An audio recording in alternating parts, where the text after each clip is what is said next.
Modesty War 3 is over, and Isabella Maria DeLuca and Courtney Neal have won. So Gate season is now officially over. Praise the power that be. And now, speaking of Face the Power That Be, what's that sound you hear? Is millions of 13 to 18-year-old white girls singing in patriotism as President-elect Donald Trump says, asked for a stay order on the TikTok ban. So patriotism is abound in America. And that is the national anthem you hear being sung as millions of children in Little Lemons are doing cartwheels while holding and singing their Stanley Cups, as patriotism in the United States has gone up over 100%. So, TikTok may not be banned and teenage girls are happy. Congratulations. But we have to talk about who's still going to buy TikTok because they still have to get bought. Who's going to buy them? Who knows? Anyway, so yeah, who will buy TikTok? That is the number one topic of discussion for today. But here we go. Let's show this onto the screen. Who will buy TikTok?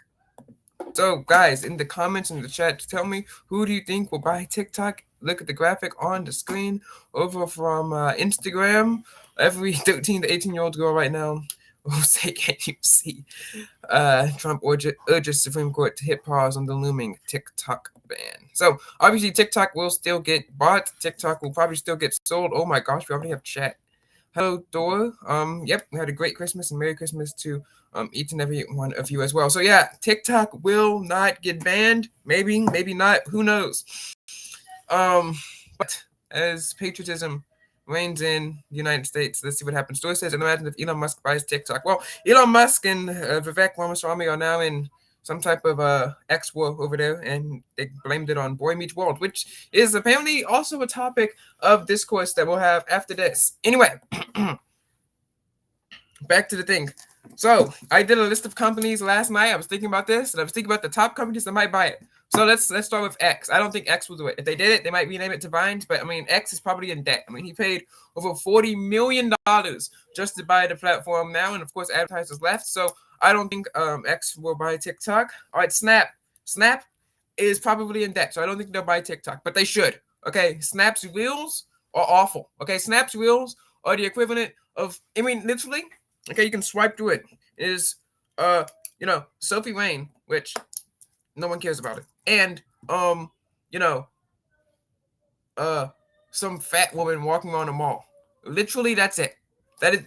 I kid you not. Oh, also scams. Also people sitting there finding some random influencer be like, "Hey guys, do you want to see if your crush likes your photos? Just type in the random name into this website, and you'll be able to instantly find them." Of course, we debunked that scam. It's obviously a scam. So I can't believe I'm saying this, but TikTok is better than Snap Reels. And yes, TikTok is a Chicom scrolly malware spy app, but at least it's a good Chicom malware scrolly app. Meta, maybe. I was thinking about them too, but they already have Instagram Reels. Instagram Reels are decent. I mean, sure, they're like half racist, but they're half racist and funny. Okay, I don't know about TikTok because I'm not on it, but also Meta. I mean, they're doing pretty well. They have AI, they have WhatsApp, they have Instagram, they have Facebook. I don't know if they want to build something else. I was thinking maybe YouTube. Okay, and they could just rename TikTok and call it Shorts, spin the Shorts out of the normal YouTube app, and people like them, apparently. But the FTC might say nope, that's monopoly, we can't have that. And of course, Google, they're in court proceedings, they're trying to break up Chrome, so I don't think that'd be a good thing. Unless, of course, they switch everything up and they stop the stupid DOJ from trying to break up Chrome from Google. Like that's absolutely ridiculous. All right, I was thinking that the number one, people were saying Oracle, this was happening back in 2022, 2020 as well, not 2022, but people saying Oracle can buy TikTok. I don't think that Oracle, the company behind VMware, is going to want a app meant for 13 to 18-year-old children. I'm just saying, I'm probably like the only few children that actually use VMware. All right. I was thinking the number one would be Microsoft. Microsoft loves TikTok. I mean, they love it. Okay, and yes, I know TikTok is one of the number one free apps on the Apple App Store, and of course, all the people who are celebrating right now, waving the American flag, and celebrate. Like, yes, let's go. you know, all 13 and 18 also, they can't vote, and they're all popular with iPhones, and so maybe Apple, right? I don't see Apple buying them. Google does need a social media platform though, but I think Microsoft is the number one. Microsoft is the number one because they love TikTok. I mean, they have it pre-installed. I think it might even be on here. TikT. No, it's not here yet. Anyway, I probably deleted it because it's useless. Anyway, Microsoft loves TikTok. They have them pre-installed on their Windows 11 PCs. And 10 PCs, or at least they have advertising deals with them. Microsoft needs a video distribution thing. They have the money. They have the money. Like, they're able to fund ChatGPT. They need video, right? They want to compete. Exactly. They want to compete with what's the name? Google in YouTube, right? They have their own search engine. They have their own AI powered by ChatGPT. The only thing they don't have is video, and they'll get vertical video, good vertical video. I'm not saying TikTok is good, but I'm saying like the servers and the back end and everything. They'll get the video stuff. They'll have all and then they can mass put it on millions and millions of PCs worldwide. Just like ByteDance did with I think it was called Musical.ly back in 2018 or 2016. I didn't even have a phone back then, so I don't remember. But like one night, kids woke up Musical.ly. They did their little dance things, and then the next day they woke up and they were on TikTok, and it was just a mass update. Now and then, boom, they're on millions of iPhones worldwide. Well, Microsoft could do the same thing. Of course, Microsoft developers can then make TikTok safe. It'd be an American company, and then you can have, instead of just vertical video, then you can have horizontal video. And you can prioritize those results in Bing and maybe get some ads on Google. And boom, TikTok is still number one application. And you have an awesome YouTube competitor as long as they take out the junk, right? So I think Microsoft might be number one. Google number two because they have the money. OpenAI can't afford anything. They're broke. Snap, I would really like Snap to buy it, because their reels are trash. In fact, let's look at Snap's reels right now. Okay, and Snap is the only reason I have that is an important thing to SSA LTW because of a special operation back in May, right, which you will be reading about. Speaking of SSA LTW, there is a new article out, and we're getting the book promoted. Also, speaking of, I need to find lots of teens all over the place on social media, right? That aren't like huge, super huge accounts. So not like influencers, but people that would actually get back to me, who I can send the book out to and talk to. Anyone have any ideas? Because no one really knows how to find people on, say, Instagram or I guess TikTok, which I will make one if Microsoft buys it. All right, let's go in and check with the Snap Reels for now. Gotta put in the password. Come on, secure folder.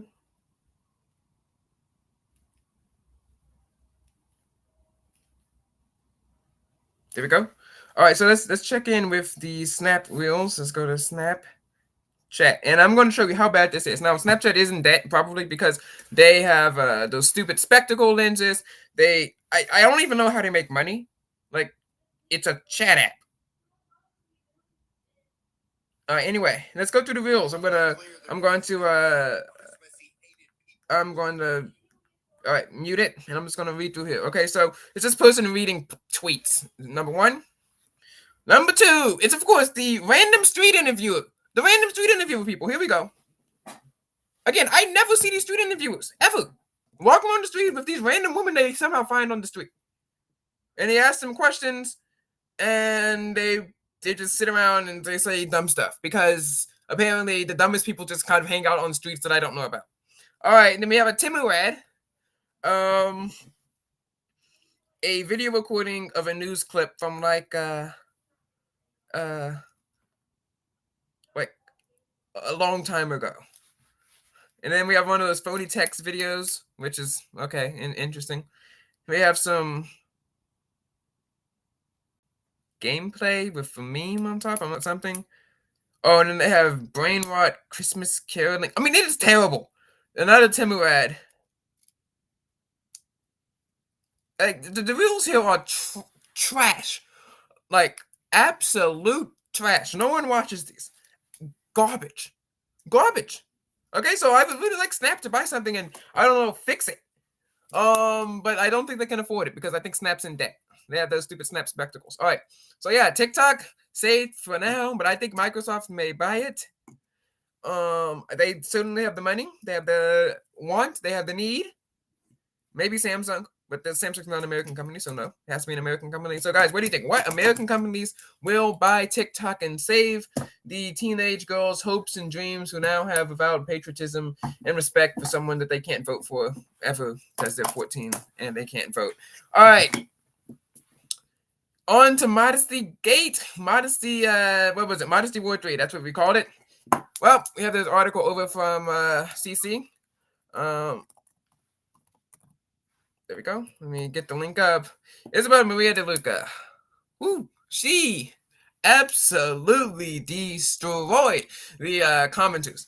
I called it my new favorite television show over on X, and it is a great show.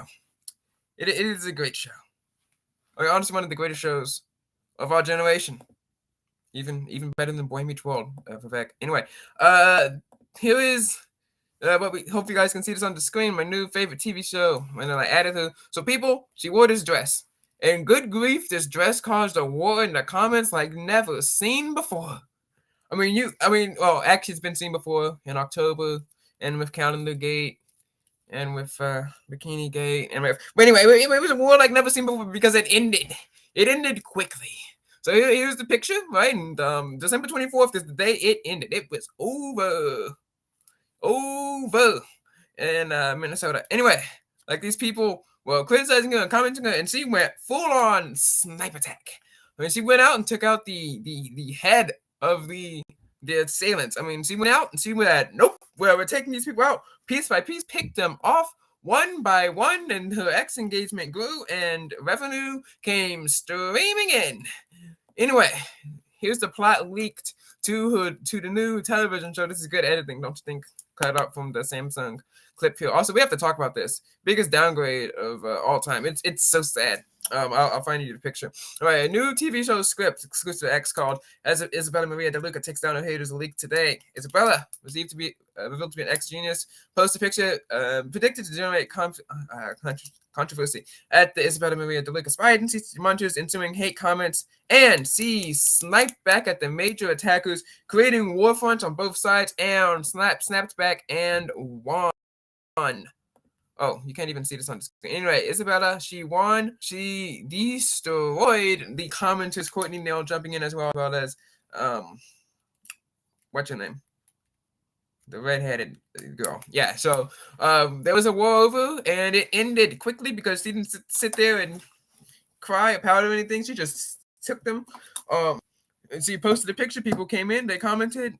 Of course, we came to her defense. And then, as always, she took them out behind the woodshed, driving and crying all the way back as they go. And it was beautiful to watch over. But unfortunately, because she did such a great job, absolutely destroying those commenters and shutting them up.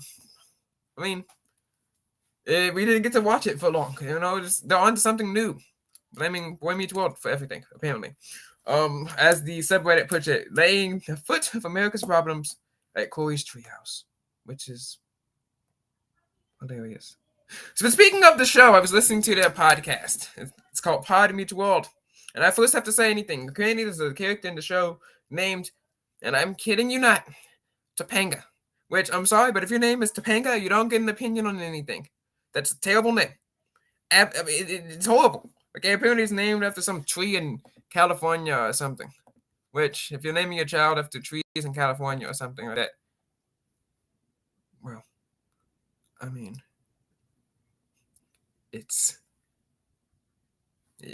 no. That's sad. All right.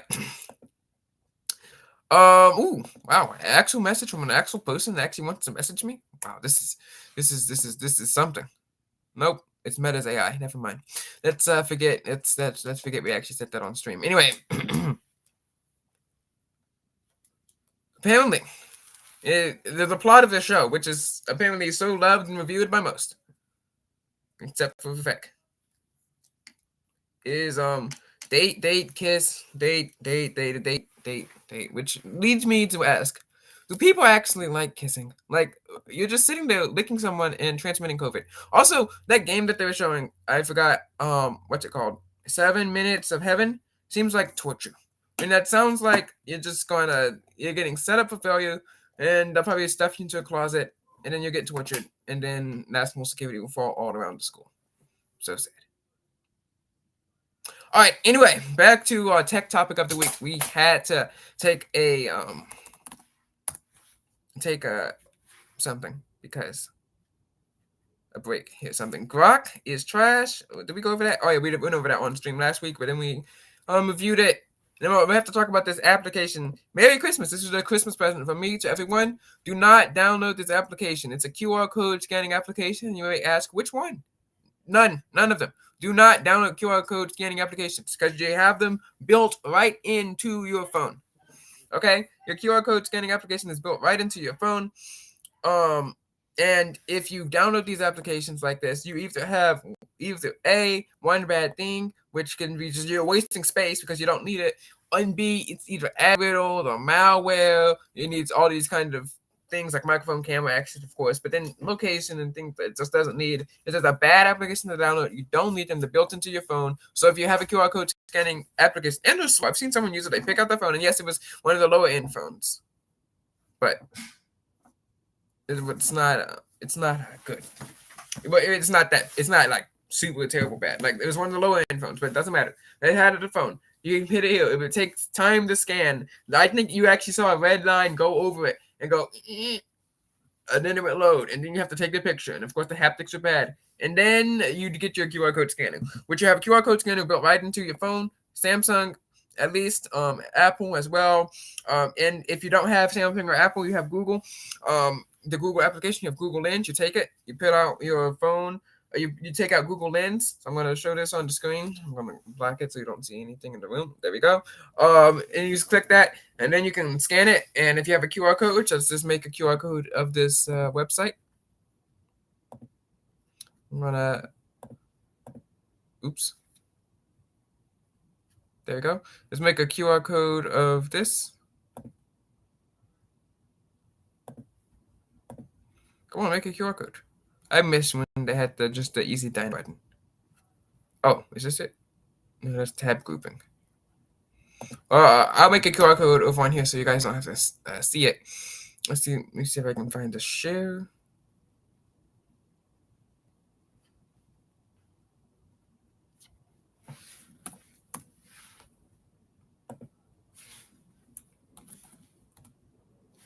Oh, there we go. You just have to type in.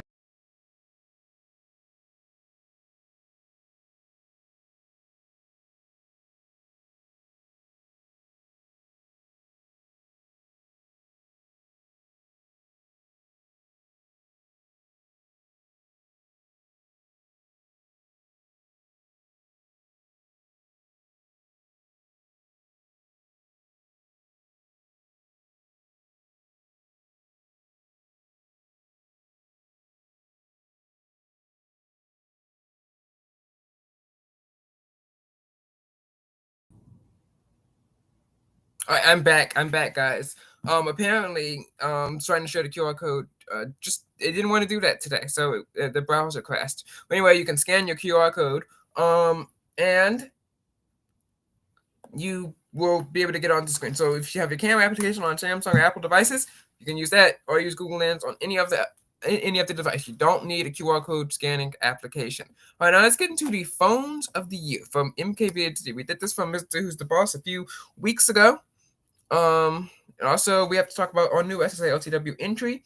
Remember the series is following what happened in real life. The book is following, what would happen if Easton had more time and more students to run in the presidential election. All right, so here is Mr. Who MKBHD.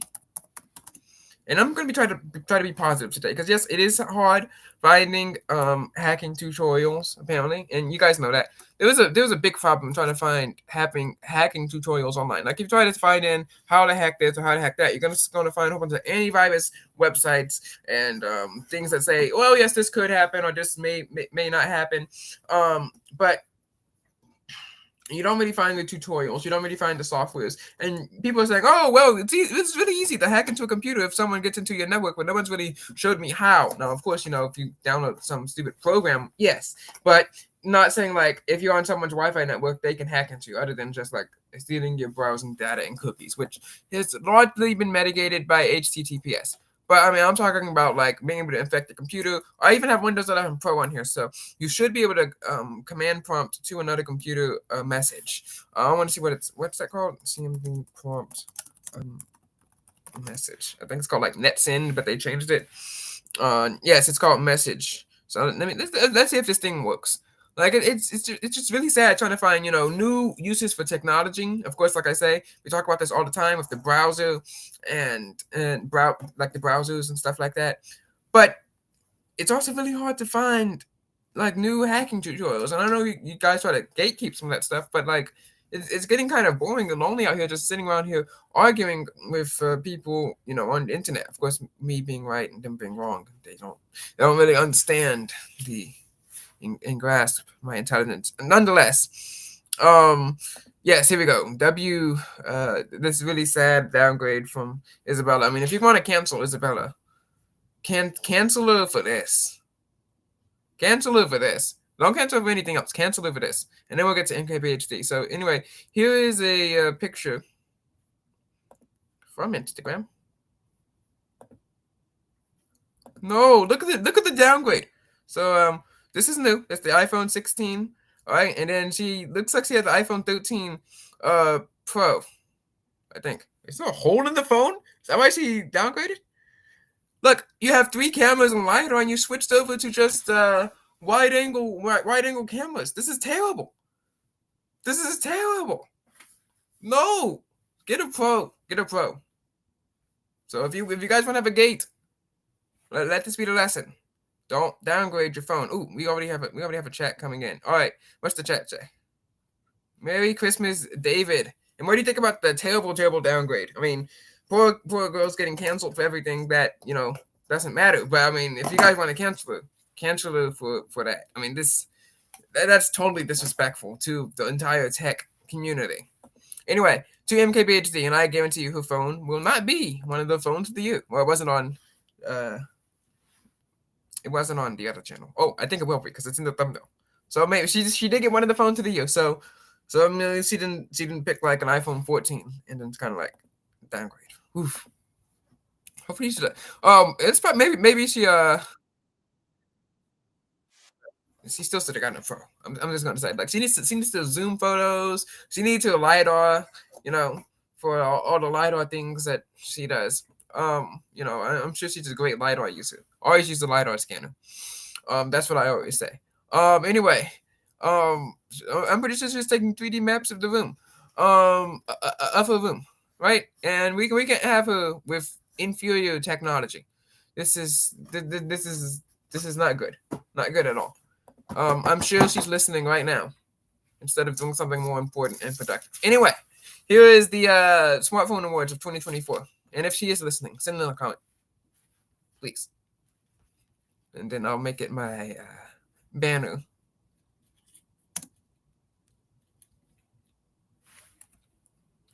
All right, so here's the Smartphone Awards 2024. I'm going to tell you smartphones, what I don't like. Of course, I haven't been able to use them because I don't have that kind of money, which if you guys want to send in that kind of money, thank you.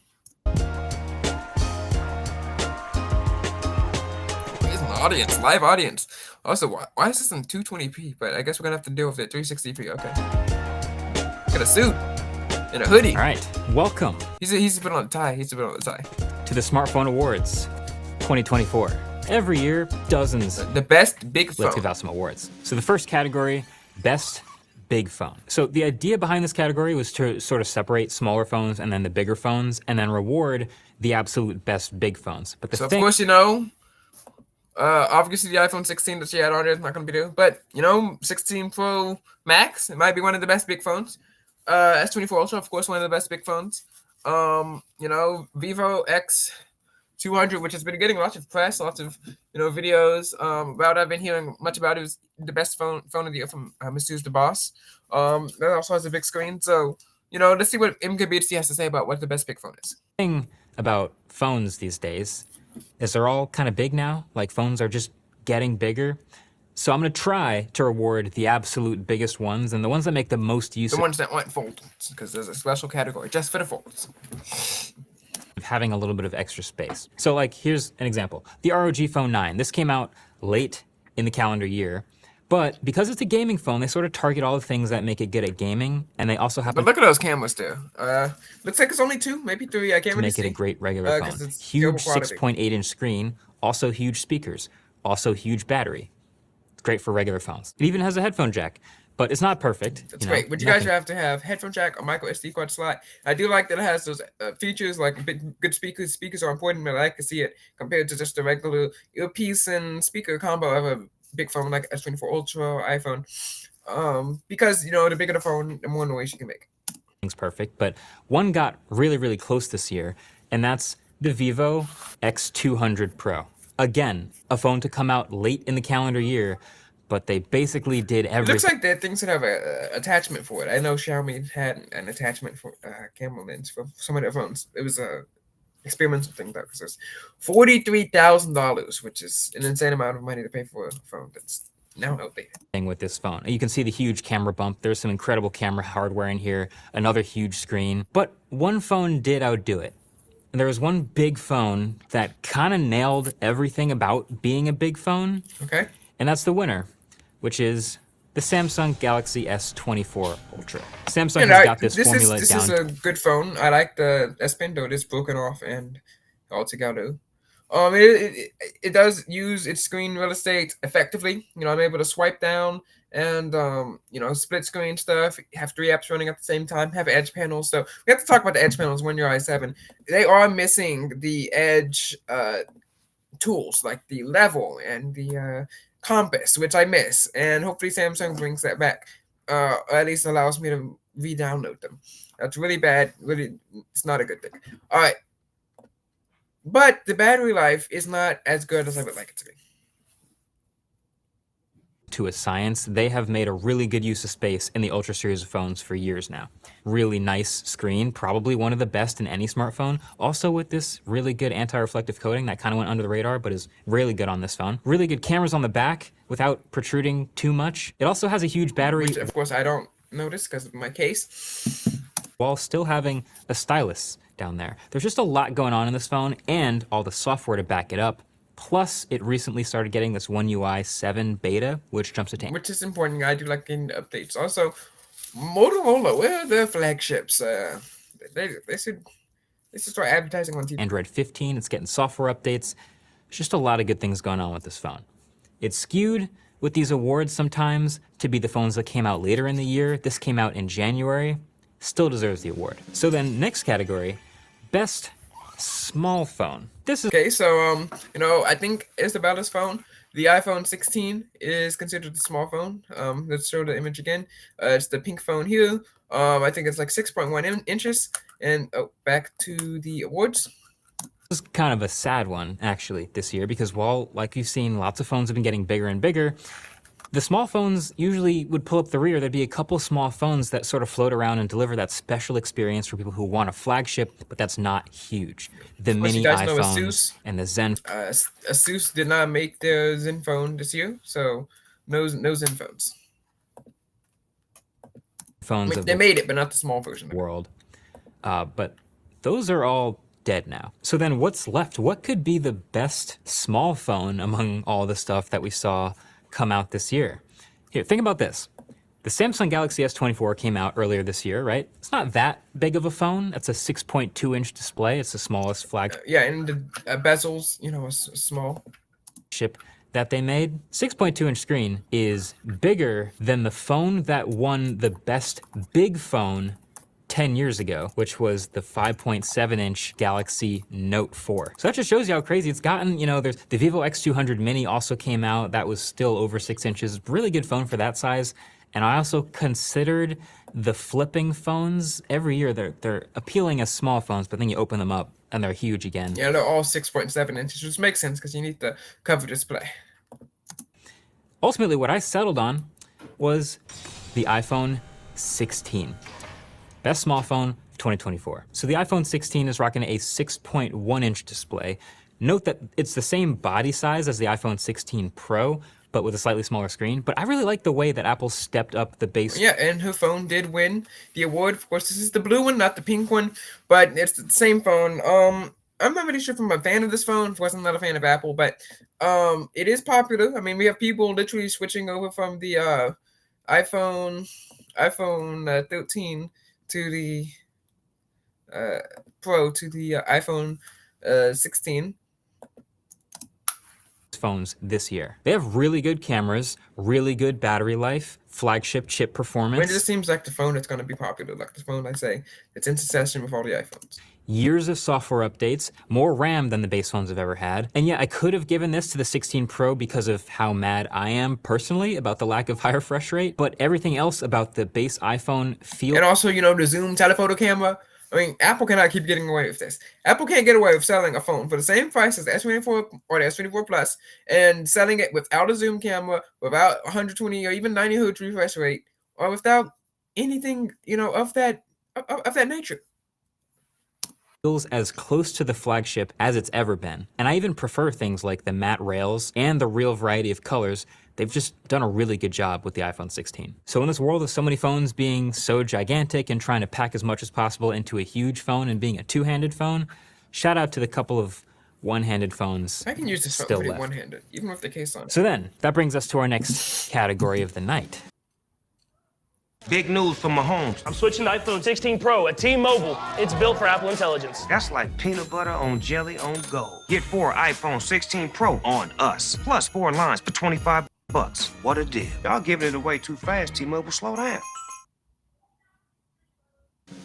Best camera. So things are always interesting in the camera space for a couple of reasons. Number one, obviously, the hardware just keeps getting better and better year after year. Better periscope cameras, bigger sensors, all the optics improve. But also... And also, we finally got, some new buttons, some new hardware, camera control button on the iPhone. This year especially, we've just seen a ton of AI stuff. Everyone is expected to have some AI, especially in their cameras, whether it's AI scene recognition or AI portrait mode. That's just Google Lens with a few extra steps. It's just hilarious. Or AI background object removal, whatever it is. There's got to be AI in just about every camera. So in that way, I can definitely say that my criteria for best camera has moved around a bit, and this feels like one of the most competitive years ever for cameras. The Pixel, we didn't do the blind camera test this year, but I suspect it would have done. Which, that takes a lot of work. They have to scrub the EXIF data. Done really well. Again, they still have that look to them. And the Galaxy S24 Ultra is just consistently so good at photos and videos for Android phones every year. But one could be better night shots. There's still a bit of some shutter lag. But yep, it is a good camera system. One really stood out and to it me. can record now at 8K30 and 8K24 frames per second. This year.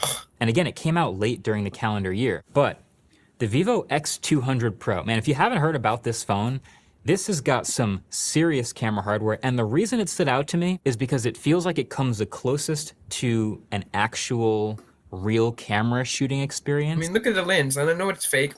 That's not all one camera. They just do that to make it look impressive and also to help prevent camera wobble. But still, it does have a big sensor on it, which means it can capture a lot more light. And results out of anything on this table. So hardware-wise, it's already high-end. It's got a really big 50-megapixel main sensor. It also has a large 50-megapixel ultra-wide, and it has a 200-megapixel sensor behind that periscope zoom lens as well. The shots that come from it have this great natural depth of field as well. The camera app is quick and full of options, and the super high resolution on that telephoto lens means that it can go from the 3.7x optical way in and still maintain sharpness even without doing the S24 Ultra's dual telephoto thing. Plus, I had a lot of fun playing with the portrait lens looks built in, which can shape and stylize the bokeh in a way that's really convincing, even if the I wish the Samsung had more interesting features like this. I mean, they do have some things like the little glitch thing that I really liked on the S22 Plus. I tested it out. I got it on someone when I got back to school back in 2022. you know, there's the black and white stuff. But I mean, maybe just add some more fun to the camera application. I know for some reason teenagers like recording stuff on Snapchat, just and then putting stuff over it, which is, you know, hilarious. Subject cutouts aren't perfect, but it didn't win my award this year. Look, I'm just as tired of it as you guys are, but if you had to take just one smartphone from this table from this year to take all of your photos and videos, the choice is still the iPhone 16 Pro. The streak continues. Come on, Isabella, pick this one, please. And yeah, I hate them winning every year just as much as the next person. But look, ask anyone name's not who Isabella. shoots and relies on videos and photos from their smartphone regularly what they would use, and the answer just keeps coming back, iPhone 16 Pro. Obviously, it's easy to shoot with, it's simple, and it's reliable. Over and over again, it produces that similar look. And they added a lot of specific features this year to dialing in that look. So you have all these new manual controls, you have all these formats that you can shoot in, and Yeah, you do have all these like settings. I do like in the camera application, but when you have to go into the like these settings here, whew, it's terrible actually. the video is consistently unparalleled from the 4K 30 and the autofocus to the super stabilized video, to the super slow-mo video. I honestly want another smartphone to come along and knock it off its post, and I think we're closer than ever to that. But for right now, iPhone is still the truth in the camera department. Next category, best value. Every year, this is the most interesting and competitive category because there are so many options that come out in the value budget space. I remember when the Pixel 3a and 7a were popular, not at the same time, of course, but the Pixel, they were so great. Even some that are not on this table in front of me, that are super competitive and all have different things that they prioritize and at different price points. And that's always the question about value, isn't it? What price point are we gonna have that qualifies it as a value phone? Should just be anything under 500 bucks? Or anything under 400, maybe that makes more sense? Or maybe it should just be anything that just has the absolute max value for the price that you can. What do you think? How should value phones be categorized? I'd say value phones are being anything that you can find, say on the checkout counter of Best Buy, some of the first phones that you see in T-Mobile, like some of the things that you call like budget phones, and maybe even some mid-range, some of the top phones over, not including iPhones, but the top phones over on Amazon. So this would be stuff like the A15, the A35. Isn't the A16 coming out too? So when that comes out, some of the Moto phones, like phones like that, they should get some more attention. Shove in a phone, even if it is a flagship. And that's actually what I'm doing. The fact is, it's just harder though for a more expensive phone to actually deliver on much more value. Exactly, and the reason for that is we don't have as many good applications coming anymore. And I say this every week, but we need new applications, like I was talking about with the hacking thing, and like I was talking about with the websites and computers and software. It's just not there anymore. And it's sad. Classic law of diminishing returns. How can an $800 phone give you twice as much value as a $400 phone? It just can't. So, you know, Redmi every year has a ton of really competitive options. Also, it seems like Poco is always churning out at every single price point they possibly can. But what stood out to me this year, I do want to give a shout out to the Pixel 8a. It came out at 500 bucks and has a really good camera system in this price range. I would probably give that my best value phone. It does get the Gemini AI. You do get the updates. It's premium looking. The bezels are fine, but some people may not like that. But it did kind of feel like it was clashing a little bit with the Pixel 8. But also, the CMF Phone 1 came out this year. It's a nice phone, except for the, whole exploding in people's pockets and killing them thing. But yeah. And this was a $200 phone that delivered a lot of value in a bunch of ways, but also in just fun and modularity and accessibilities and this unique design.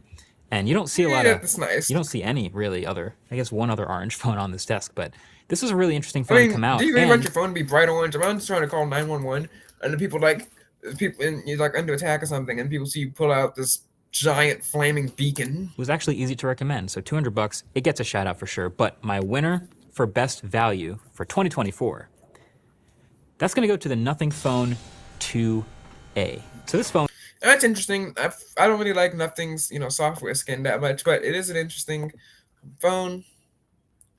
The cameras, I think they're decent. And I haven't really seen it here in the United States, so can it come here? launched at $350. It gave you a big, bright 120 hertz screen with uniform bezels all the way around. That's rare. Which is nice. Of course, I don't really care that much about bezels. I mean, look at the applications here. These are the fun applications. The applications you use most. What the heck is Superhuman? Let's see. Superhuman.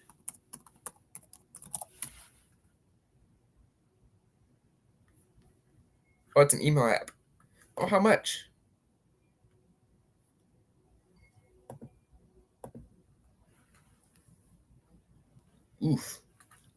Oof, that's a lot of money for email. $300 a year. Maybe they'll give it to me for free. Maybe. All right, let's see. Spotify, okay, Notion, again, just a note-taking application. Instagram, Tesla, all of these basically web apps except for the core phone applications. Check. Flagship size, 5,000 milliamp hour battery with... Which is good, of course, because of the lower performing chips means it will suck less power, so it probably has better battery life than say S24 Ultra, which has terrible battery life, at least on my end. 45 watt charging, check. A serviceable 50 megapixel main camera, plus an ultra wide if you need it, check. Under display fingerprint reader. It didn't benchmark super high, but their performance has always been really smooth. They do a great job optimizing their software. And then of course the glyphs on the back, however you feel about those. This was just one of those phones that costs way less than all the other flagships here, but as you use it, at least as I used it, it consistently feels as smooth as and as well thought out as any other flagship, especially with the smoothness of the software. So a big shout out to them for that. It keeps getting software updates. I hope it gets way more. Nothing Phone 2A, impressive value, 2024. There's your check. Okay. So then What do you think? The next one, Which phone would you buy? So, of course, I have this 24 Ultra, so I'd keep it. I'd probably get the A. Wouldn't get the iPhone. So yeah, 3 for 4. Actually, I'd send it. we can't be a specialist of every single area. Give me the We pink have one. to work with No, the specialists. something like it. Maybe I'll give it to a friend. But next you give me the Pro. All right, I'll give you the Pro. category, best battery. There's been a lot more Well, I phones really like the phone in this category. I mean, it's insane.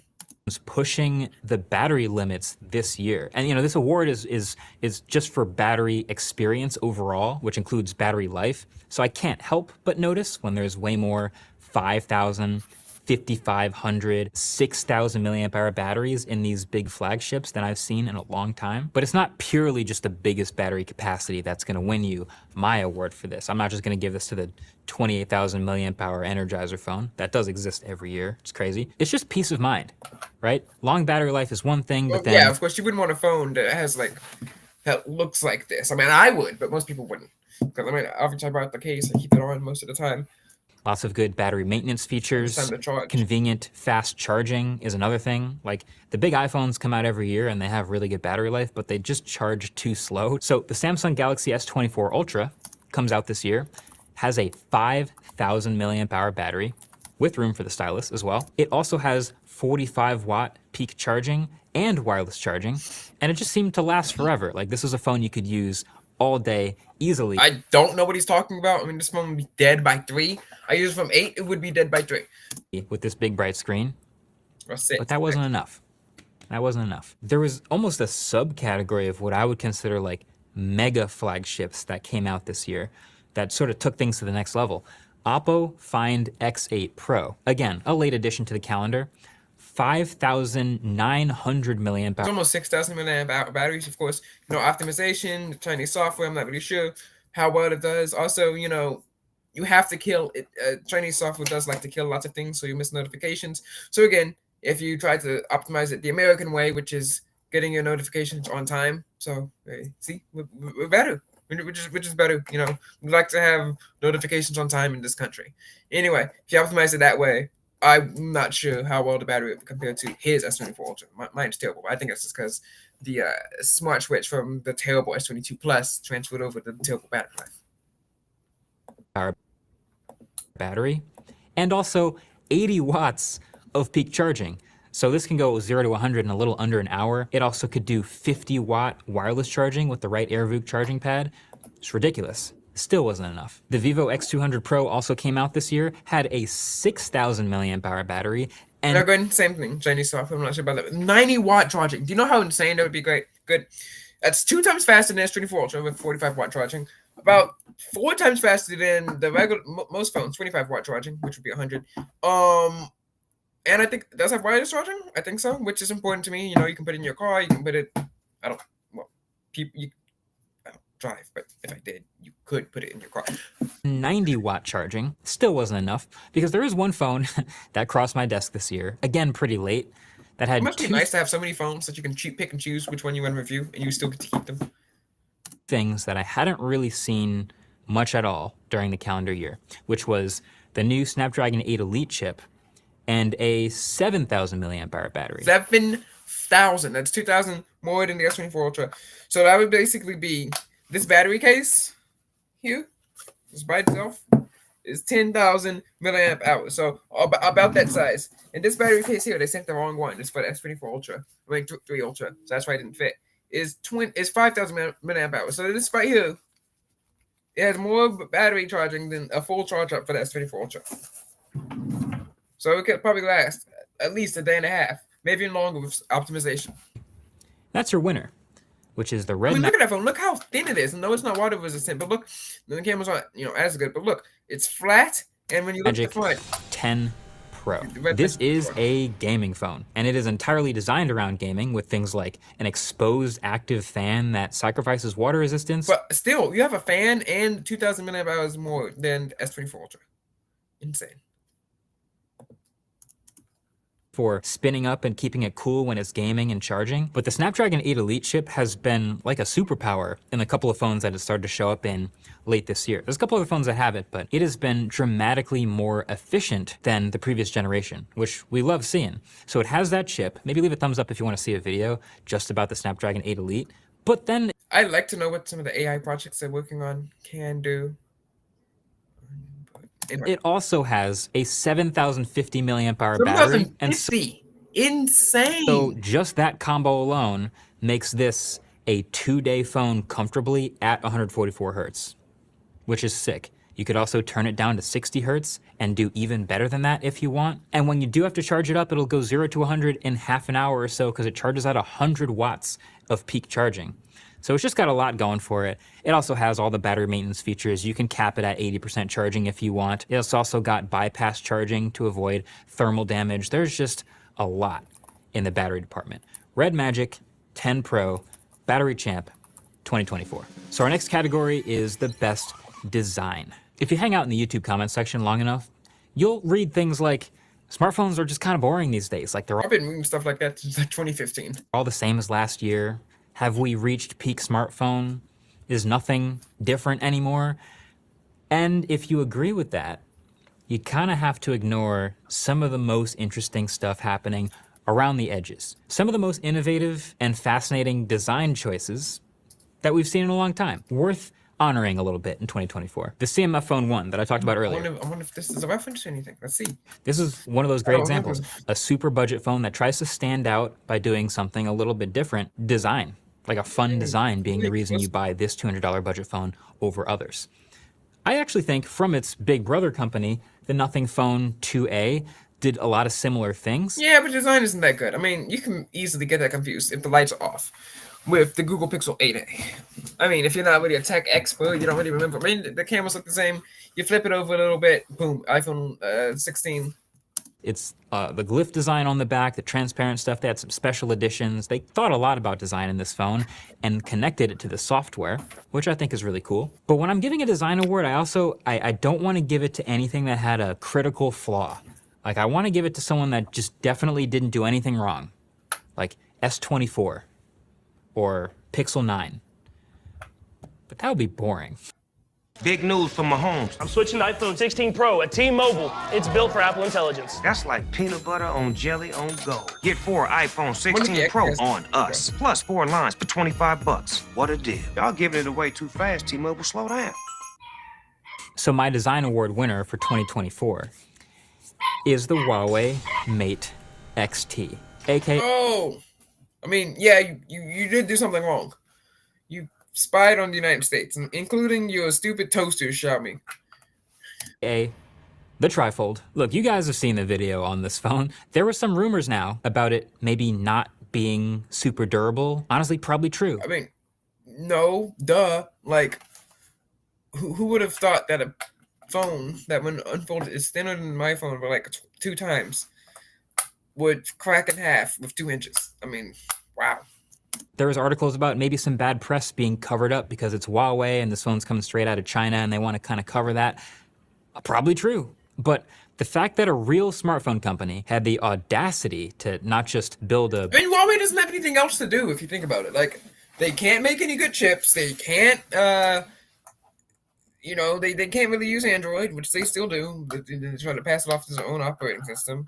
I mean, might as well just use the money they have and make interesting projects. Bunch of these, but build a lot of them and ship them all and actually build features around them that actually works. I actually remember reading those articles about, you know, the spy shots of the CEO of Huawei using this unique triple folding thing on a plane. And I remember thinking, okay, yeah, but he knows he's being photographed.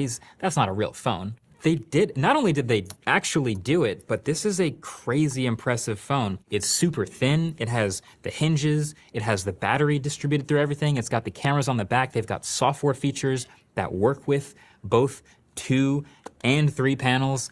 There's just so much going for it. I can't not give this the award. Very deserving of the design award for 2024. So then next category, conveniently, best foldable. So we added... Huawei will not be winning. This new category last year just because it was becoming more clear than ever that foldables were, first of all, more plentiful than ever before. There's more options than ever before, and it feels like they're here to stay, at least for a while. So let's reward the good ones. And, you know, at the beginning of the whole foldables category, it was kind of all Samsung. Like, they had that early lead because they dove in so early. Of course, the Z Fold 2 was so good, so good. And you know, they still make the Z Fold 6, and it's a solid phone, but I wouldn't say they're holding the torch anymore. I would actually say this phone right here, this is the Honor Magic V3. And that's a good phone. I've heard about it. Of course, they split it off from the parent company Huawei, so you can buy it here in the States. Kind of the mantle right now for best overall foldable hardware. There's so much good about this hardware. I mean, it's extremely thin. It feels flagship. From the lack of a crease inside to how much battery and how much camera they fit in this phone. Really, really sturdy hinge. This is a great... That's a nice sound. Really solid piece. There's also the triple fold, you know, that's a crazy design as we already know, but I'm giving the award for best foldable of 2024 to the Pixel 9 Pro Fold. I really like what Google did with the design. Yeah, they did have a really big upgrade, a glow up over last year's Fold. And the hardware and the software of the second ever folding Pixel. You know, they did change a lot and it is still very usable while closed, but they trimmed up all the dimensions, they flattened the sides, they improved the hinge, the cameras are all better, and it feels... Zoom, look at the zoom, look at the zoom right there. Among the world of folding Android phones that we have right now, like the most polished. At least there's a lot of good Android stuff going on to take advantage of the folding screen. Like if you the camera app, it looks so bad. It looks so bad. Like stock Android, like there's kind of like, they didn't really do much on it, like Motorola, sometimes Pixel. It does not look that good. Also, I was at the Costco store yesterday, and I was in the tech section, and I was trying to use the Mac, right? And they had the Mac Magic Mouse there. They had it locked down so badly, I couldn't even use it. No one wants to steal your Magic Mouse. No one wants to steal your Magic Mouse. No one. Like, Magic Mice are terrible. Forced me to use a folding phone right now. As much as I would want the hardware of the Honor, I would pick the Pixel Fold. And I came close to dailying this phone for quite a while in this year. Really big fan of this phone. And if you've got to have a flip, because the flipping thing is different from the folding thing, I would still say Samsung carries a torch there as well. Yeah, but Motorola is also carrying up the rear. So, little shout out to the Z Flip 6. No trophy for you, sorry, but shout out to the Pixel 9 Pro Fold. So next category, one that's been here again for all 10 of these, is the Most Improved Award. So Most Improved year over year. My first thought when putting this category together was, this might be the hardest one to give out this year. Like, what really stood out as the biggest delta, the biggest change? A lot of times it's one that actually went wrong the previous year and sort of righted the ship. or maybe took a big leap in something that was bad the previous year. But what really had the biggest change from its previous year? I mean, you have the Oppo Find X8 Pro, which, okay, much brighter screen this year. They've got improved cameras. This new back is really nice, and also it's got the new chipset and the new software, and it's a little more squared up. And that's nice. I don't know if it's gonna win most improved though. And actually, for the first time in a while, the base iPhones were in consideration for this one. That makes sense because, you know, better chips, new design. The iPhone 16, this generation, did the most relative to the previous base iPhone to get it close to the pros that we've ever seen. And that's good for us. Like more RAM, great chipset, improved cameras, and the new layout. And obviously it has the camera control button that the pros have. But it also isn't that much better. I think it's pretty clear though, the most improved smartphone over last year's version, Obviously, Google Pixel Boy. yeah, that is definitely the Pixel 9 Pro Fold. The foldable Pixel was something we'd wanted for a long time, and the first Pixel Fold last year was a cool idea, right? Like we all wanted to see it and Google finally delivered it. But if we're being honest with ourselves, it didn't really excel in any way with the hardware especially. Like it was cool seeing Android could improve and handle the bigger screen on the inside, but I mean, that thing had some pretty thick bezels in there. It didn't even fold flat. I'm gonna say that again. It didn't even fold flat. So the second generation Pixel Fold here represents a glow up in every single way. Like every square millimeter of this got better. I think a lot of us were expecting to see a second generation OnePlus foldable, but they just didn't make it. But this is kind of the closest I wonder if maybe there'll be another one. think we could see to that. Much better cameras, much better thinner hinge. The whole thing is skinnier. The bezels on the inside are much better. It folds flat. There's less crease. The outside screen is better. It's brighter. Everything is better. So just from inside to outside, well done, Google. Well done. So the next award is gonna go to the bust of the year. So, okay, All right, guys, who do you think will be the worst phone? Bust of the year. this is a weird one. This is the award you hate to have to give, but I give it every year anyway to a phone that gets a shout out for how badly things went. Does the Rabbit R1 count as a phone? Because if it does, I should get this award. But this is a little different from previous years, and you'll see why. I'm gonna just jump right into it. I'm giving the Bust of the Year award to the Asus Zenfone 11 Ultra. Should have given it to that terrible, I think it was HTC phone. No. HMD phone. Yeah. You get a big red trophy for this one, Asus. The 11 Ultra did not win anybody's favorite phone. Now, if it's any consolation, this is the first year that I'm giving this award to a phone that's not actually that bad of a phone. It's fine. It's an okay phone. If you bought it, I'm sure you'd be okay with it. But the point is, it's more representative of the whole category, because the Zen phones that came before this Zen phone, well, you remember them, right? Those were actually really interesting phones. They won previous awards. They took up some space in our heads as smartphone enthusiasts, where they were actually giving us what we said we wanted, which was a flagship phone that was actually small, that was actually one-handable, that fit everything we wanted into a compact size. And then they just turned it into this, just another generic big phone. It's Look at the camera bumper too. It's fine, but we lost something today with the Zenfone. It's gotten to the point where I genuinely don't know if we're gonna keep giving out a best small phone award. Like, phones have, like I said, gotten bigger and bigger and bigger, and I gave you that stat earlier about how the small phones are all bigger than the big phones used to be. So does that mean we're gonna be giving out a best small phone award to a 6.5-inch screen phone in a year or two? It just doesn't feel right. But maybe by that time, phones will be even bigger and it'll feel like a small phone. I don't know. I haven't decided yet. Maybe your comments will help me.